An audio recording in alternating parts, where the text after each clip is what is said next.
धन्यवाद।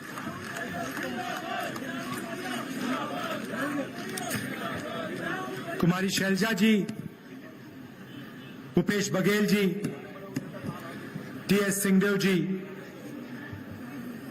दीपक बैद जी, चरणदास महंत जी, मोहन बारकाम जी,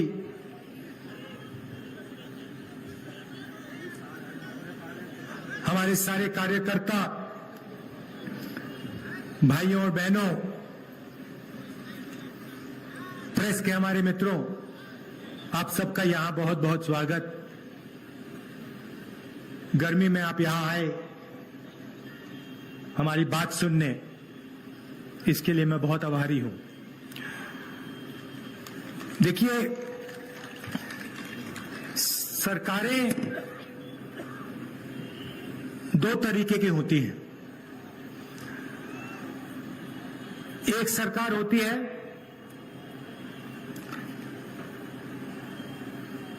जो गरीबों को, किसानों को, मजदूरों को, छोटे व्यापारियों को,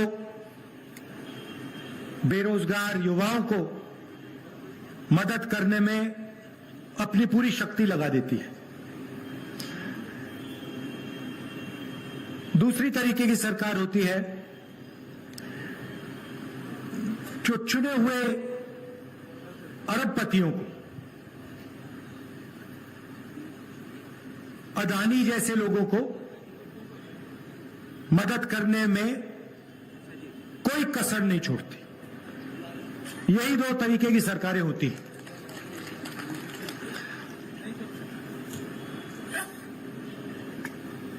प्रधानमंत्री जी आते हैं, बड़े बड़े वायदे कर जाते हैं। हर बैंक अकाउंट में 15 लाख रुपए डालने की बात की थी। अलग अलग वायदे किए, एक वायदा उन्होंने पूरा नहीं किया। मैं यहां आपका टाइम जाया करने नहीं आया हूं। मैं आपको झूठे वायदे नहीं करना चाहता हूं। मैं जो कहता हूं वो मैं करके दिखा देता हूं, और वही हमारी कांग्रेस पार्टी की आदत है। हम आपका टाइम जाया नहीं करना चाहते हैं। जो हम करना चाहते हैं वो हम आपके सामने रख देते हैं और कर देते हैं। आपको याद होगा, पिछले चुनाव में हम आए थे और हमने आपसे कहा था कि धान के लिए छत्तीसगढ़ के किसान को 2,500 रुपए प्रति क्विंटल मिलेगा। याद है आपको?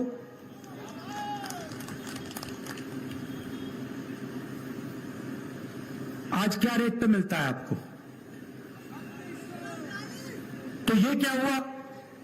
वायदा हमने 2,500 का किया था और आज 2,640 में मिल रहा है। ये क्या हुआ? ये क्यों हुआ? क्योंकि हमारी नीयत साफ है। हम जानते हैं कि जो 5 साल पहले 2,500 रुपए था, वो आज के लिए कम होगा। इसलिए आपको कहने की जरूरत भी नहीं पड़ी, हमने उसको बढ़ा दिया। और आप देख लेना, ये आज 2,640 है, ये कुछ ही समय में 3,000 हो जाएगा। आपको कहने की जरूरत नहीं पड़ेगी, क्योंकि हम जो किसान का दर्द है, जो मुश्किलें वो सहता है, उसे हम समझ जाते हैं, उसकी हम आवाज सुनते हैं, उसकी ओर हमारी नजर जाती है। इसीलिए कहने की भी जरूरत नहीं है। कुछ ही समय में आस्ते आस्ते बढ़ता बढ़ता बढ़ता बढ़ता वो 3,000 तक पहुंच जाएगा।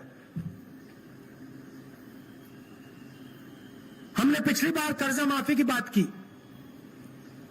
बीजेपी के लोगों ने कहा नहीं किया जा सकता, क्योंकि याद रखिए वो अदानी वाली सरकार, वो कर्जा माफ सिर्फ अदानी जैसे लोगों के लिए कर सकते हैं। 14 लाख करोड़ रुपए उन्होंने 5-10 उद्योगपतियों का माफ किया है। वो किसान का कर्जा माफ नहीं कर सकते, सोचते भी नहीं है वो कि ऐसा किया जा सकता है। हमने पिछली बार कहा था किसान का कर्जा माफ हो जाएगा, और कहा कि 1-2 साल में नहीं होगा। पहली कैबिनेट मीटिंग में किसान का आदर करके, उसकी इज्जत रख के हमारा पहला निर्णय, दूसरा नहीं पहला निर्णय, किसान की कर्जा माफी होगी, और हमने कर दिया। 19 लाख किसानों को फायदा मिला, 10,000 करोड़ रुपए हमने कर्जा माफ किया। सारे लोग जानते हैं, और यही वायदा मैं आपको फिर यहां से कर रहा हूं कि जैसे हमने पिछली बार किया था वैसे ही हम फिर से छत्तीसगढ़ के किसानों का कर्जा माफ करने जा रहे हैं।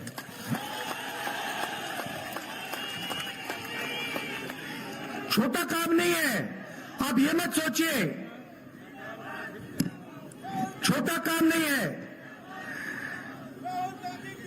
23,000 करोड़ रुपए 26 लाख किसानों को किसान न्याय योजना में हमने दिया।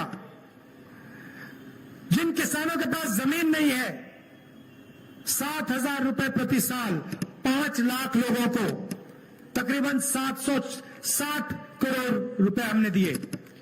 ये खोखला शब्द नहीं है भाई और बहनों, ये मैं आपसे दिल से कह रहा हूं।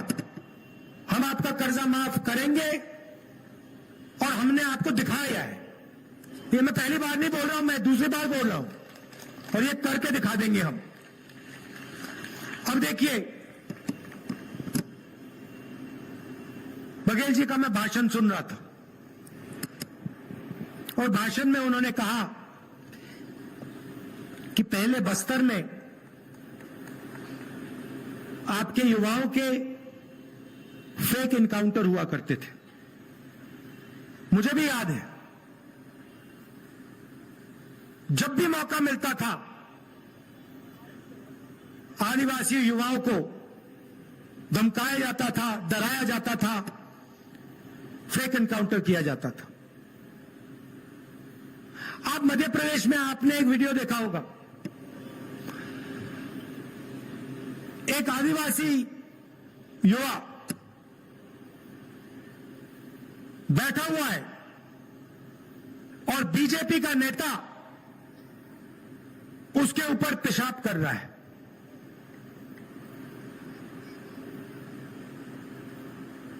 आप सोचिए, एक आदिवासी बच्चा वहां बैठा हुआ है और वीडियो कैमरा पर बीजेपी का नेता उसके ऊपर पेशाब कर रहा है।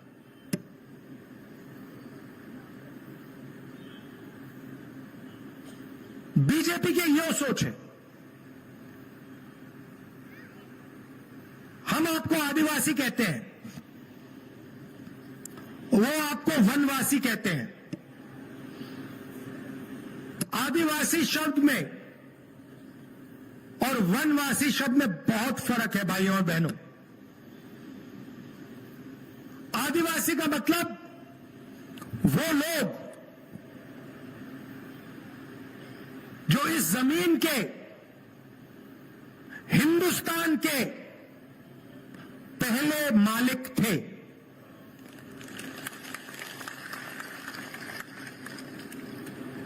मतलब ये जो पूरा का पूरा देश है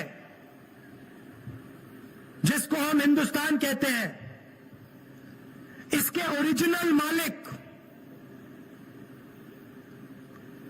आदिवासी लोग हैं, आप लोग हो।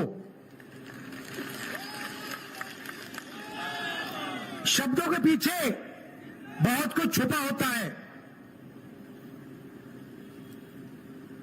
आदिवासी हम आपको इसलिए कहलाते हैं क्योंकि यह जमीन आपकी थी। इस जमीन पर, इस जंगल पर, जल पर आपका हक बनता है।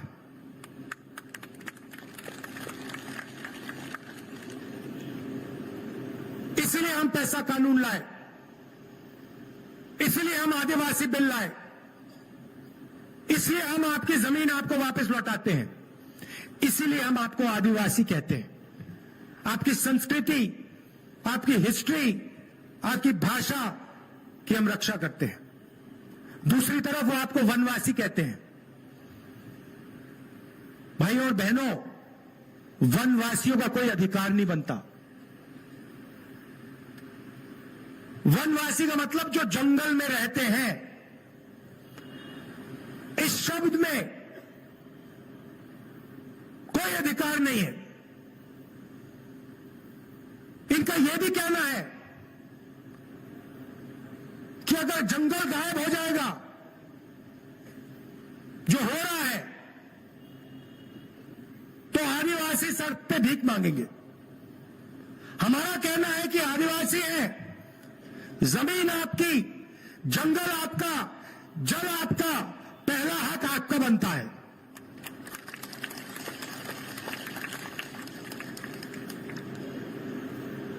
तो इन लोगों का ध्यान से रहिए। ये आपकी जमीन, आपका जल, आपका जंगल आपसे छीनकर अदानी जैसे उद्योगपतियों को देना चाहते हैं। हम आपकी जमीन, जल और जंगल की रक्षा करना चाहते हैं। यह फर्क है। आदिवासी भाइयों बहनों, मुझे बताओ, नोटबंदी से आपका फायदा हुआ? जीएसटी से आपको फायदा हुआ? नरेंद्र मोदी जो कानून लाए किसानों के, उससे आपको फायदा हुआ? नहीं। पैसा कानून से आपको फायदा हुआ? जमीन अधिग्रहण बिल से आपको फायदा हुआ? यह सच्चाई है। मनरेगा से आपको फायदा हुआ? भोजन के अधिकार से आपको फायदा हुआ? ये हमारे सब योजनाएं आप देख लीजिए, सारी की सारी योजना गरीबों को, कमजोर लोगों को, आदिवासियों को मदद करने की योजनाएं मिलेंगी। आप इनकी योजना देख लीजिए, किनका ये कर्जा माफ करते हैं, इनके किसान बिल देख लीजिए। सारा का सारा काम ये हिंदुस्तान के अरबपतियों के लिए, 2-3 लोगों के लिए करते हैं। यहां हमारे आदिवासी भाई आए हैं। तेंदुपत्ता के लिए आपको 4,000 रुपए मिलता है। मिलता है नहीं मिलता है? मिल रहा है ना? हमारी सरकार आएगी तो 4,000 रुपए और का आपको बोनस मिलेगा सीधा खाते में, साल के।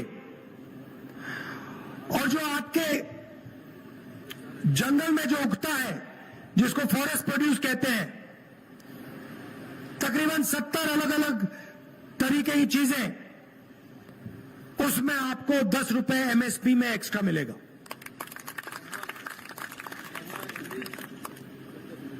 महुआ, इमली, बाकी चीजों में। अब चलिए भाषा की बात करते हैं। बीजेपी के नेता जहां भी जाते हैं वो हिंदी की बात करते हैं। वो लोगों से कहते हैं, भैया देखो, छत्तीसगढ़ी मत सीखो, अंग्रेजी मत सीखो, हिंदी सीखो। हमारी सोच बिल्कुल अलग है। हम चाहते हैं कि आप हिंदी सीखो, मगर हम यह भी चाहते हैं आदिवासी युवा छत्तीसगढ़ी भी सीखे और उतना ही जरूरी अंग्रेजी सीखे। अब आप पूछोगे 3 भाषाओं की क्या जरूरत? हिंदी, छत्तीसगढ़ी और अंग्रेजी। मैं आपको बताता हूं, अगर आपको छत्तीसगढ़ में किसी से बात करनी है, छत्तीसगढ़ में व्यापार करना है, छत्तीसगढ़ी चलेगी। अगर आप यूपी जाओगे, बिहार जाओगे, दिल्ली जाओगे, तो हिंदी काम आएगी। और अगर आप किसी दूसरे देश के व्यक्ति से बात करना चाहते हो, किसी दूसरे देश में जाना चाहते हो, किसी दूसरे देश में बिजनेस खोलने का सपना देखना चाहते हो, कॉल सेंटर में काम करना चाहते हो, तो अंग्रेजी की जरूरत पड़ेगी।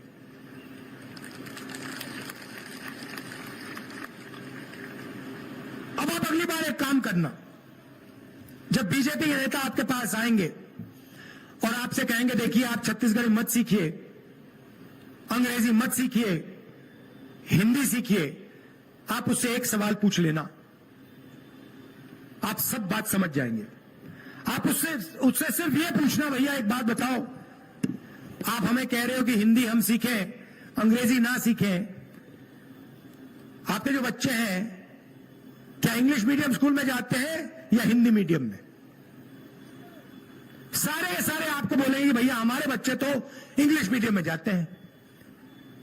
भाई और बहनों, वो आपको अंग्रेजी नहीं सीखना देना चाहते। क्यों? क्योंकि वो चाहते हैं कि आप अंग्रेजी ना बोलो, आप अच्छी नौकरियां ना पाओ, आप दूसरे देश के व्यापारियों से बात ना कर पाओ, आप सॉफ्टवेयर इंजीनियर ना बन पाओ, आप कॉल सेंटर में काम ना कर पाओ, आप इंजीनियर ना बन पाओ, आप लॉयर डॉक्टर ना बन पाओ। इसीलिए हमने पूरे के पूरे छत्तीसगढ़ में अंग्रेजी स्कूलों का जाल बिछा रखा है और हम यहां नहीं रुकेंगे। हम चाहते हैं कि छत्तीसगढ़ का हर युवा हिंदी बोले, छत्तीसगढ़ी बोले और अंग्रेजी भी बोले, और यह काम हम पूरा करके दिखा देंगे। यह हमारी सोच है। भाइयों और बहनों, Swami Atmanand English medium school जो हमने खोले हैं, वो आपके भविष्य के लिए एक चाबी है। आपके बच्चे उसमें पढ़ेंगे, अंग्रेजी सीखेंगे और पूरी दुनिया में वो लोगों से बात कर पाएंगे। ये हमारी सोच थी। आखिरी बात मैं आपसे कहना चाहता हूं, और शायद ये सबसे जरूरी बात है। जब कांग्रेस पार्टी यूपीए में सरकार में थी, तो हमने जाति जनगणना की थी। हमने यह पता लगाया था कि हिंदुस्तान में अलग अलग जात के कितने लोग हैं।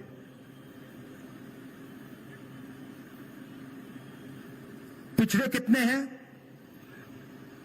उनमें अलग अलग कौन सी जातें हैं, उन जातों के कितने लोग हैं, आदिवासी कितने हैं, उनमें कौन कौन अलग अलग लोग हैं, उनकी आबादी क्या है, दलितों में कौन सी अलग अलग जातें, उनकी आबादी क्या है। ये हमने जाति जनगणना में काम किया। बीजेपी ने जो हमारे आंकड़े निकले थे उनको छुपा के रखा हुआ है। आपकी आबादी की सच्चाई नरेंद्र मोदी और बीजेपी आपको नहीं बताना चाहते। अब आप पूछोगे क्यों, क्या फर्क पड़ता है? भाइयों और बहनों, बहुत बड़ा फर्क पड़ता है और मैं आपको यह समझाना चाह रहा हूं। आज कुछ दिन पहले मैंने पार्लियामेंट हाउस में जाति जनगणना पे भाषण दिया और मैंने वहां एक सवाल पूछा। मैंने पूछा कि इस देश में आदिवासियों की, दलितों की, पिछड़ों की कितनी भागीदारी है? हम सरकार चलाते हैं, बजट पास करते हैं, बजट के बारे में निर्णय लिए जाते हैं। मैंने सवाल पूछा, भैया ये जो बजट का पैसा बांटा जाता है इसमें आदिवासी लोग, पिछड़े लोग, दलित लोग कितने निर्णय ले रहे हैं? यह सवाल क्यों? क्योंकि हम जानते हैं कि हिंदुस्तान में सबसे ज्यादा दलित, आदिवासी और पिछड़े लोग हैं। भाइयों और बहनों, हिंदुस्तान की सरकार को राज्यसभा और लोकसभा के एमपी नहीं चलाते। हिंदुस्तान की सरकार को 90 अफसर चलाते हैं। आईएएस के अफसर हैं, इनको हम secretary to government of India कहते हैं। ये हिंदुस्तान की सरकार के सेक्रेटरीज कहलाते हैं। ये सरकार को चलाते हैं। उनके साथ सबसे सीनियर अफसर कैबिनेट सेक्रेटरी कहलाता है। ये लोग मिलकर हिंदुस्तान की सरकार को चलाते हैं। ये सारे के सारे निर्णय लेते हैं।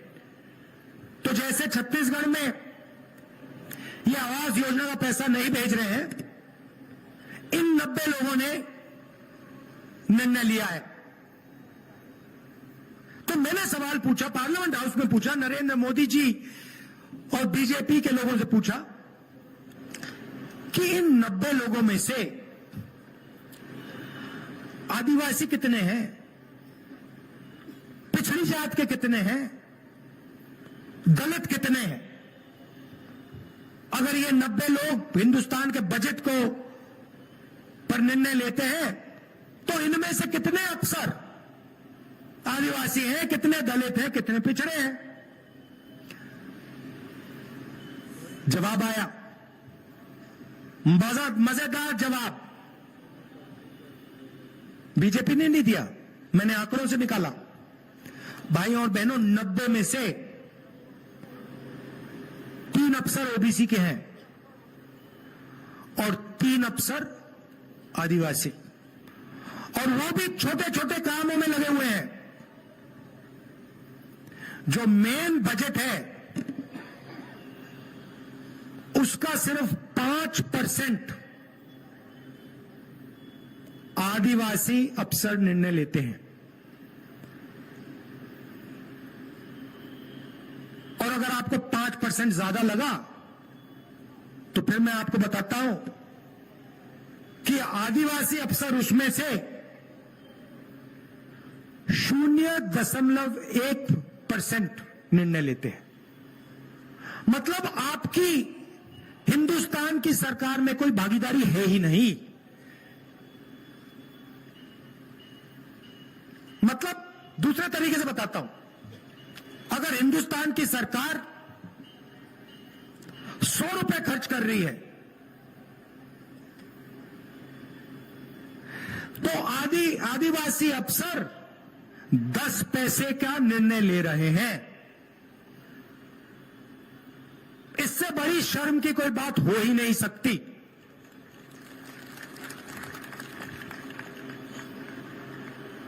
देश में आपकी आबादी 0.1% नहीं है भाई और बहनों। देश में ओबीसी की आबादी 5% नहीं है भाई और बहनों। यह सच्चाई मैं ढूंढ रहा हूं कि असलियत में आदिवासी कितने हैं, असलियत में ओबीसी कितने हैं, असलियत में दलित कितने हैं।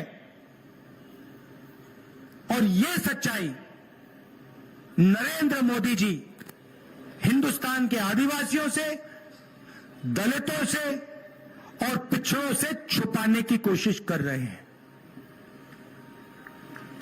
उनके भाषण सुनिए, हर भाषण में कहते हैं मैं ओबीसी हूं। अगर आप ओबीसी हैं,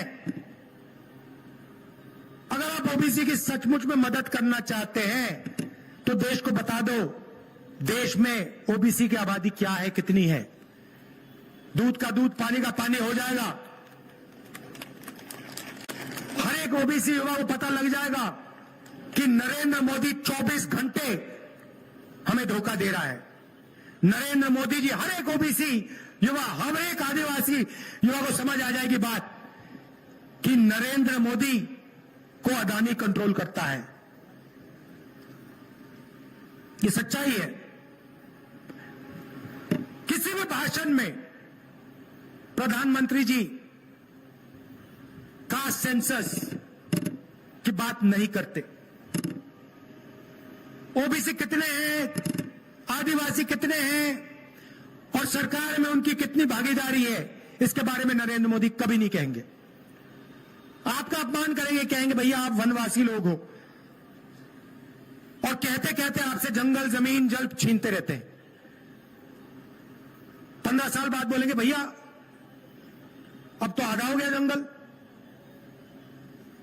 चलो उधर से निकलो, इधर जाओ।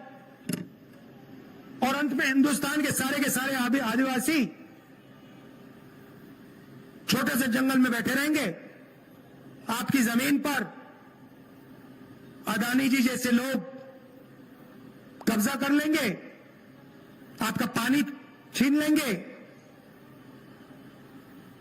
ऐसा भविष्य हमें नहीं चाहिए, हम होने नहीं देंगे, सवाल नहीं उठता। इसीलिए हमारे वायदों में से एक वायदा छत्तीसगढ़ में कास्ट सर्वे का वायदा है। आपको पता लग जाएगा कि छत्तीसगढ़ में कौन सी जातें हैं, कितनी हैं, पिछड़े लोग कितने हैं, अलग अलग कितनी जाति हैं और आबादी इनकी कितनी है। और उसके बाद सचमुच में पिछड़ों का, आदिवासियों का, दलितों का विकास शुरू हो जाएगा। यह मैं आपसे कहना चाह रहा था। दिल से आपका धन्यवाद। क्या? ओ अच्छा, आखिरी बात, शायद आपके लिए जरूरी बात, मैंने अंग्रेजी की बात की और कहा कि हमने अंग्रेजी स्कूलों का एक जाल बिछा दिया है और इसको और फैला रहे हैं। मगर चुनाव के एकदम बाद हम एक और वायदा छत्तीसगढ़ की जनता के लिए पूरा करने जा रहे हैं। सरकारी स्कूलों में, कॉलेजेस में छत्तीसगढ़ की सरकार छत्तीसगढ़ की जनता को मुफ्त में शिक्षा देने जा रही है। मतलब आपको कॉलेज के लिए, स्कूल के लिए अपने जेब से पैसा नहीं देना पड़ेगा।